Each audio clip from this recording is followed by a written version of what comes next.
वो विषय है, एक सुप्रीम कोर्ट का हाल ही में एक फैसला आया और वो फैसला था कि शेड्यूल कास्ट कम्युनिटी का सब कैटेगराइजेशन दोनों को आर्टिकल 341 में ये मामला गया।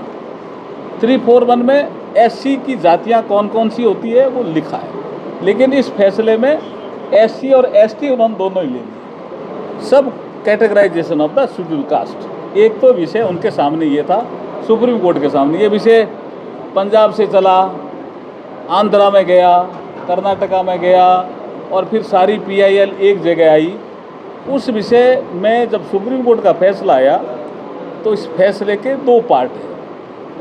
एक पार्ट है ऑब्जर्वेशन का, जो सुप्रीम कोर्ट ने ऑब्जर्वेशन किया वो तो है कि क्या शेड्यूल कास्ट में क्रीमी लेयर होना चाहिए, हो सकता है क्या, दिक्कत क्या है, ये सब ऑब्जर्वेशन है। It is not the part of the judgement.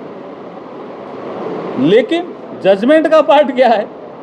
Judgement का पार्ट ये है कि अगर राज्य सरकारें चाहें, उन्होंने केंद्र सरकार को निर्देशित नहीं किया जी वर्डिक्ट में, अगर राज्य सरकारें चाहें तो शेड्यूल कास्ट का आप सब कैटेगराइजेशन कर सकते हैं और उसके दो शर्तें लगा दी। नंबर 1 कि आप क्वांटिफाइबल डेटा इकट्ठा करेंगे कि इन जातियों का प्रतिनिधित्व नहीं है सर्विसेज में। दूसरा, जिस जाति को आप सब कैटेगराइजेशन करके अलग रिजर्वेशन देना चाहते हो उसको 100% नहीं दे सकते, जो एससी के लिए रिजर्व उसका परसेंटेज का।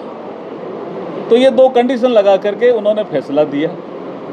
अब हमारे विपक्ष के साथी हर फैसले का कई बार गलत अर्थ लगाते हैं, कई बार मोदी सरकार को बदनाम करने के लिए अपप्रचार करते हैं, झूठ बोलते हैं, भ्रम फैलाते हैं। इसलिए इन्होंने भ्रम फैलाया पहले तो कि मोदी सरकार ने इसमें क्रीमी लेयर कर दी। तो हमारे अनुसूचित जाति और जनजाति से संबंधित सारे एमपी 9 अगस्त को प्रधानमंत्री जी से मिले 10 बजे, प्रातः 10 बजे कि साहब हम सत्र में भी देखते हैं और मीडिया के माध्यम से भी ऐसे समाचार आ रहे हैं, ये क्रीमी लेयर हमारे पे लागू हो गया क्या? तो उन्होंने कहा आप लिख के दो। तो उन्होंने लिख के दिया और ये भी उसमें रिक्वेस्ट थी कि आप ये भ्रम दूर करेंगे। तो उसी दिन प्रधानमंत्री जी ने कैबिनेट की बैठक में इस विषय को रखा और डिसीजन लिया कि creamy layer is not a part of the decision और ये अनुसूचित जाति और जनजाति पे लागू नहीं है, ये कहा और उसका अश्विनी वैष्णव जी ने पेश करके आपको बताया।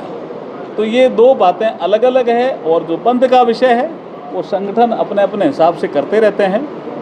सरकार ने मीटिंगें ली है, सरकार ने प्रदेश लेवल पे भी मीटिंग ली है, सरकार ने आईजी और जो डिविजनल कमिश्नर, डिस्ट्रिक्ट कलेक्टर और हमारे एसपी सबको इसके लिए पाबंद किया है कि लॉ एंड ऑर्डर मेंटेन रहे, शांति बनी रहे।